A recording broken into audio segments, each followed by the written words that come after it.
Hello, everyone. Many thanks for joining us on the decks. Of course, a very thank God it's Friday and a happy International Women's Day where we are inspiring our women and, of course, adding voices to the conversations today all over the world to invest in women and inspire women, of course, inclusivity. I'll be taking a look at discussion still centered on Women's Day and where we'll be joined, of course, of United Nations President.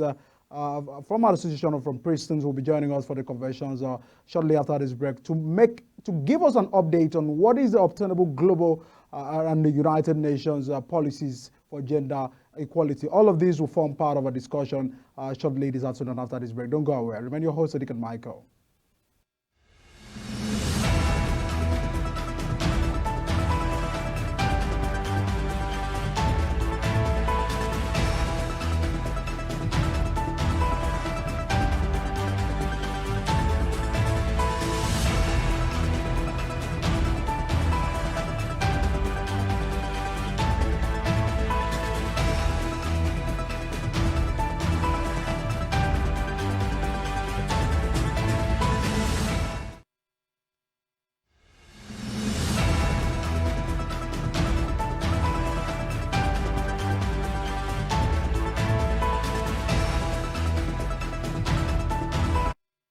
Many thanks for staying with us on the decks. A very special edition today to mark the International Women's Day. Imagine a gender equal world, a world free of biases, stereotypes, and discrimination. A world that is diverse, equitable, and inclusive. A world where difference is valued and celebrated. Together we can actually forge women's equality, and collectively we can all inspire inclusions and invest in our women. These are the center for the 2024 International Women's Day, and of course joining me for the special discussion is the President, United Nations Association of Princeton Trenton area and the national focal point of the UN Federation of Youth for Water and Climate, the United States of America under the UN Youth Constituency. Gregory Ode joins us for this special convention. It's good to have you, Mr. Gregory. Thank you very much, Mike. All right, many thanks for finding your time to connect with us. We deeply appreciate this rare privilege. Give us an update. What is the global analysis for the women equality, and of course in tracking the fact that we must make the world inclusive for all genders? Give us what is obtainable from the United Nations.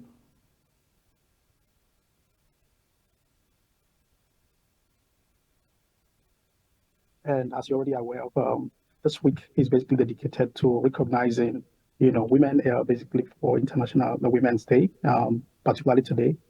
And this week, the Commission for the Status of Women is currently holding its 68th, session that's titled from 11 to, 22nd of March, under the theme Accelerating the Achievement of Gender Equality and the Empowerment of All Women and Girls by addressing poverty and strengthening institutions and financing with a gender perspective. Within that theme, it kind of incorporates or put together the very essence of what is supposed to really be obtainable globally. And you see at the United Nations, member states have that the issue of gender equality is really, really encouraged among nations, especially if you look at countries from the global south. The issue with our countries from the global south, particularly in the global south, particularly in Nigeria, has really, really been encouraged. If you look at what is done in Africa for the most part over the years, countries haven't really recognized the tremendous contributions of women in nation building, haven't really, recognized the extraordinary contributions of women in national development. So for the United Nations, they have always encouraged through interventions at the floor of the General Assembly to member states to incorporate and create policies that will enable women to thrive, will encourage women to participate in nation building, not just, at local levels, but, ensuring that women are provided with the right platform and atmosphere to thrive and act towards nation building at all levels. All right. Many thanks for laying emphasis on a background of what is actually obtainable. I quite understand that United Nations have been doing a lot of great jobs, and of course, we encourage our member state to encourage the participation of women in their different countries. But let's take a look at Nigeria. I understand that you're no more in the country right now, but as a citizen of this country, you have also a responsibility to add your voice to the current state of Nigeria. If you look at the National Assembly, we're having about four women at the National Assembly, and just quite a little number at the House of Representatives. In the political scene, it's the process and the system have been quite tedious for women to participate. Sometimes we have the policies right there. We have treaties Nigerians have signed with the United Nations and all of those things, but it has not been effectively been implemented, to encourage women. What should be your message, to policymakers, not just policymakers, but decision makers of the country, to see how they can actually make these workable for women in a bit to inspire inclusivity? That's a very great question, Mike. Like I said before, if you look at most of the projections that are made at the floor of the United Nations, it's these projections and interventions are actually emphasis on encouraging member states to ensuring that policies that are made at the national levels are made in such a manner that there is this robust inclusiveness in the policy framework that provides for a level playing ground and encouraging, women participation and children and girls, especially women and girls, in the leadership platforms that exist at the various countries, and Nigeria particularly with regard to your question. I think if you look at the percentage of women representation in our National Assembly and in a national leadership, department, you will definitely understand that it's a true reflection of how the Nigerian state has kind of like looked at gender.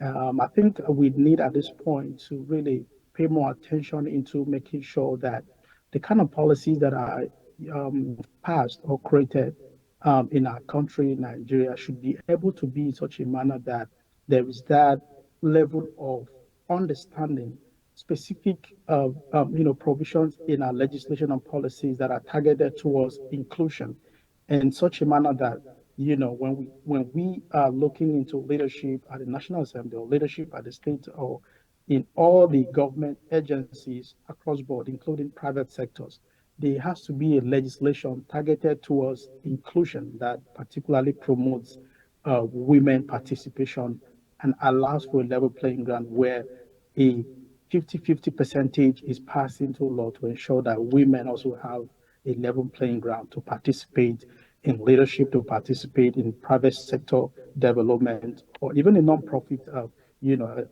organizations. The legislation and policies that the National Assembly or state assemblies should be working on should be targeted towards ensuring that women are empowered, so that they can also have, because women are really, really not given the due they deserve. Women are not recognized to the extent to which they contribute to national development. So I think policies that are made targeted towards inclusion or inclusivity would really move Nigeria to a path of development, to move Nigeria to a standard to which women we can leverage on the talent, leverage on the expertise, and leverage on the skills of our great women in that country to move the country to a path of development and prosperity. All right. Many thanks for other contributions. Now let's take a look at an institutions, marriage institutions. Is marriage meant to discourage, or is it to be a barrier in regards to empowerment? Because most oftentimes we find that men begin to argue that you belong to the other room. You find the president of this country coming out to say that the first lady of the country belongs to the other room. And most of the times, many questions have been asked. If does being married or going into the institutions of marriage a tendency of giving barrier?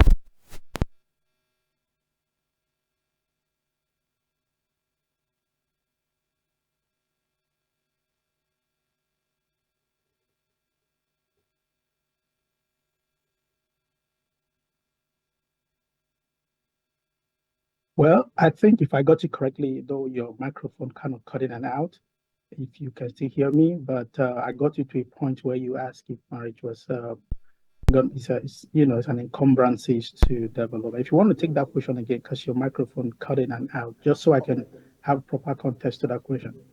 All right, let me get a question again. I'm asking, does marriage as an institution to be a barrier in the human capacity, women capacity development and inclusivity? Because most of the times we find that men find it very hard to give equal, grants to their wives from their homes and all of this, and this has an impact in the society.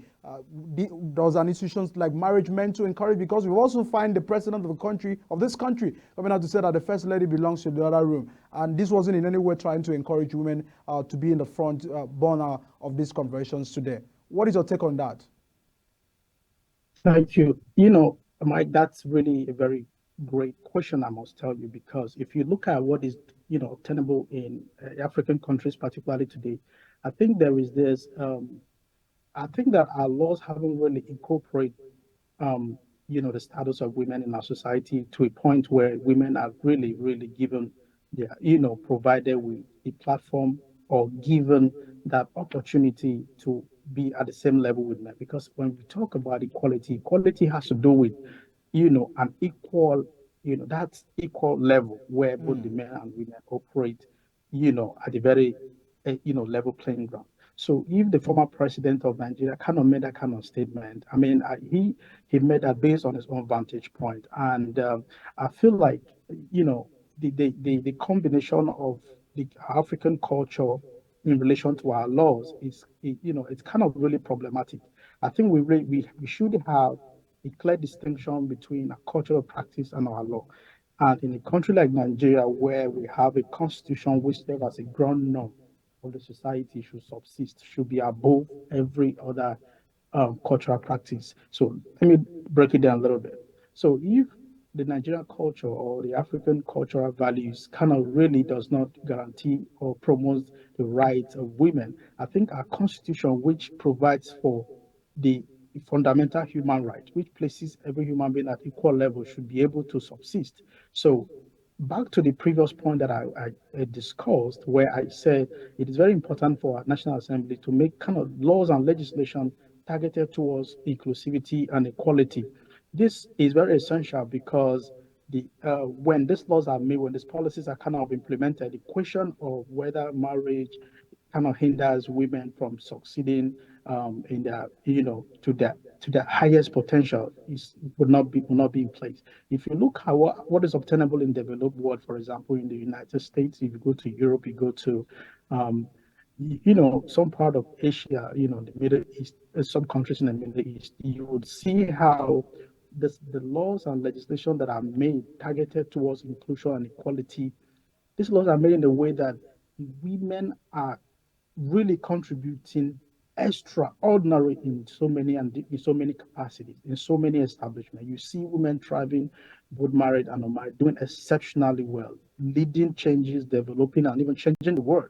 So our laws in Nigeria should also be lean or be targeted towards encouraging and promoting inclusion so that we can leverage on the expertise of our women, we can leverage on the talent, we can leverage on the the abilities of our women to add towards nation building, to contribute to national development in security, in economy, in agriculture, in leadership, in private sector, even in non-profit. So I think it's very essential and important that, the idea of kind of the, relegating women based on, certain cultural practices. And of course, like you mentioned, what the former president kind of said, for me, I think it's something that should have been condemned nationally and internationally because, for me, that wasn't really presidential. That wasn't really what is obtainable globally. And when it comes to best practices globally, those kind of statements really are not, welcome. So we have to look into encouraging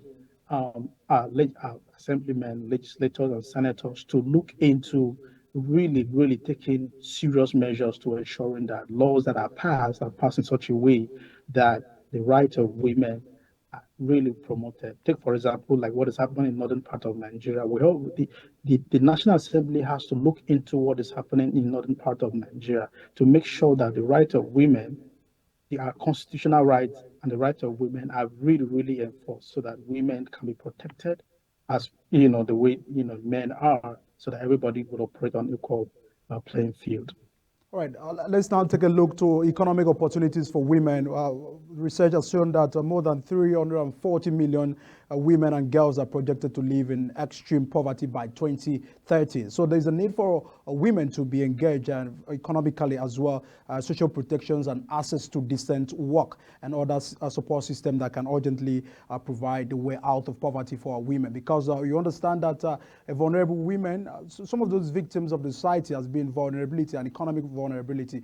How do we begin to engage women, and how do women begin to see themselves, to possess some economic power, to drive away poverty, so that by this projection, we can actually, by 2030, be out of this projection? That's a great question as well.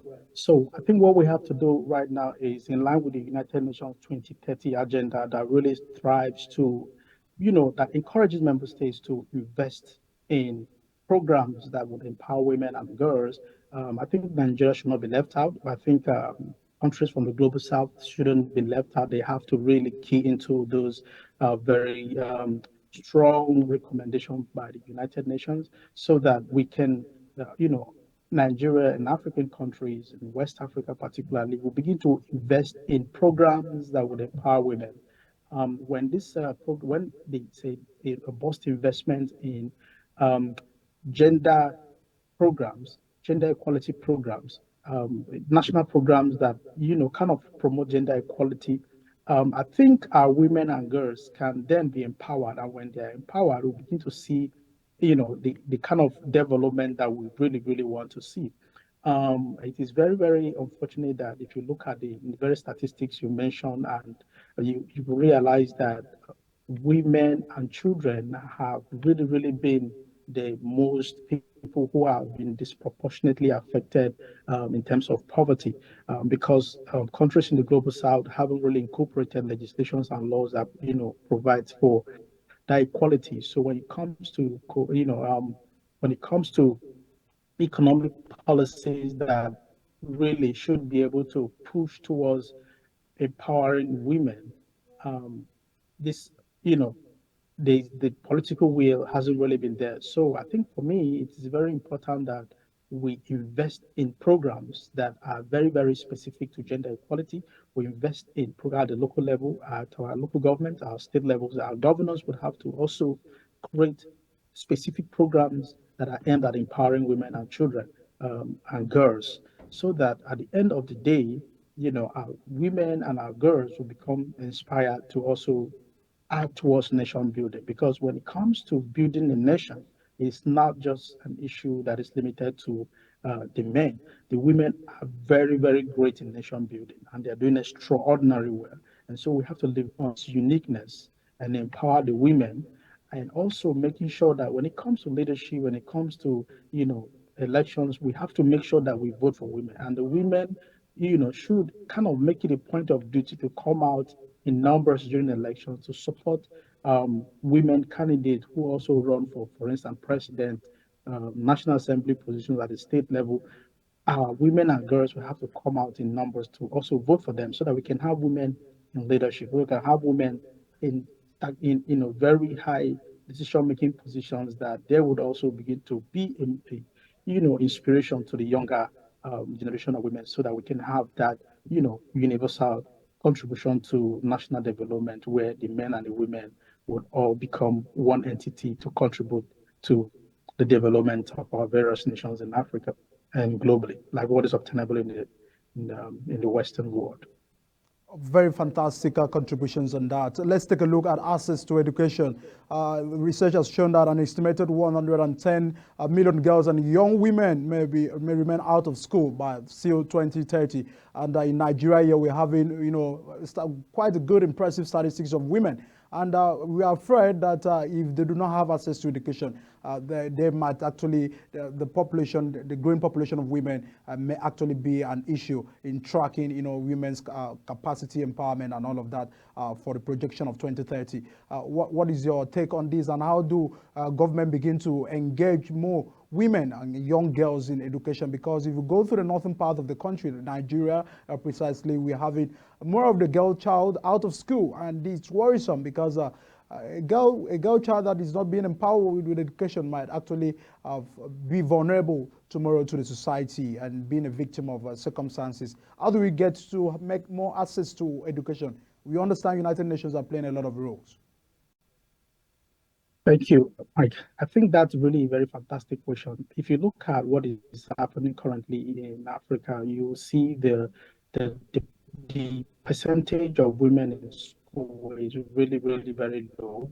You look at the percentage of young adults or females are really percentage really, really low. And what should be done for me, like I said before, is we have to look at a robust interaction around the policies, educational policy, so that we can look at how the admissions economy to a point that every year, if we're looking at 100% admission, we have to make it 50% for the females, 50% for the male. If we begin to do this, if we begin to make sure that the quota system in admission is kind of equal, we have 50% male, 50% female around across board, that will help our educational system to move forward in the right direction. If you look at the percentage in the north, not really doing very, very well, and I think that government should kind of like really look into making, going into encouraging regional state government to kind of like create programs such as scholarships to provide to indigent from their various states, targeted particularly to women, and provide scholarship for these women to be able to go to school, because a very, very key factor that kind of influence this lack of education participation in education, especially from our women, is poverty.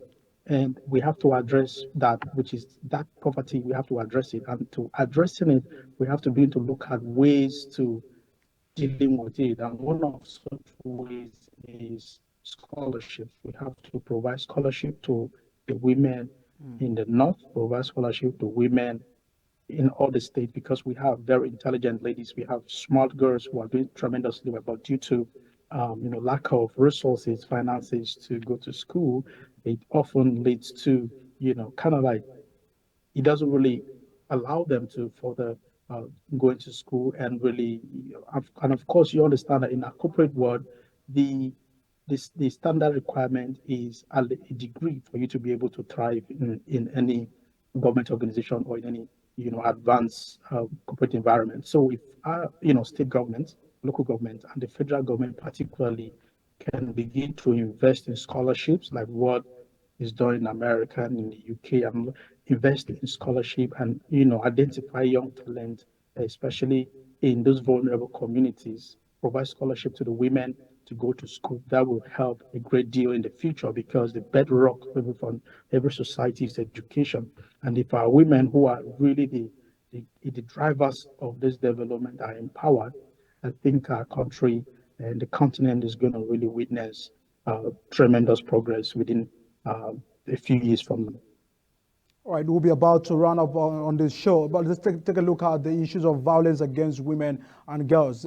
Quite a lot of statistics have shown that more women are still being exposed to violence, sexual violence, and by their partners and all of that. And this is giving room for discrimination more on women. What is your reaction to this, and how can government still strengthen some of their policies and laws to avoid some of these future occurrences of violence and against women and girl children? Yeah, again, it comes back to making sure that we strengthen our legislations and laws. We have to really make sure that the implementation, I think it comes down to implementation. If you look at our constitutional provisions, you really see that, the National Assembly is trying to make certain, changes as they progress day by day, but that is not enough. We have to look at an implementation mechanism that is set in place to ensure that, we monitor and track this implementation to ensure that there's a level playing field. When it comes to employment, we have a record that you can go online to track the employment status of in every department to see how many females are there, how many males are there. I think that's very important. You go into any government parastatal, private enterprises, we must have laws that provide for this employment statistics so that if you want to look at an employment statistic for like say 2023, you go on Google, you tap it, you see that Nigeria has, for instance, a 50% for men, 50% of women in this department. So the statistic, we have to create a system, a mechanism to track the implementation of these laws and policies that are made for inclusion. So just making the laws are not enough, but we must have the tracking mechanism to ensure that the laws that are made that are targeted towards this very inclusion and inclusivity are implemented in line with the provisions of those laws. So that any department or any parastatal that kind of like goes contrary to inclusion should be made to face, the penalty so that we can have this level of, inclusion thriving in our society. Because if we have that, that is the very foundation of our national development. Because if we begin to, incorporate women without making any, we making the women feel excluded from national development, if we begin to incorporate them and leverage on their uniqueness, leverage on their talent, and leverage on their expertise, Nigeria or Africa in general will begin to see great progress and begin to compare favorably with global best practice. All right, many thanks, Gregory Ode, President of United Nations Association of Princeton Trenton Area and the National Focal Point UN Federation of Youth for Wealth and Climate USA under the UN Youth Constituency for joining us and adding your voice to the International Women's Day celebrations. We appreciate your contributions and by your much regards to your wife and your family. We really appreciate your contributions today. Many thanks. Thank you, Mike.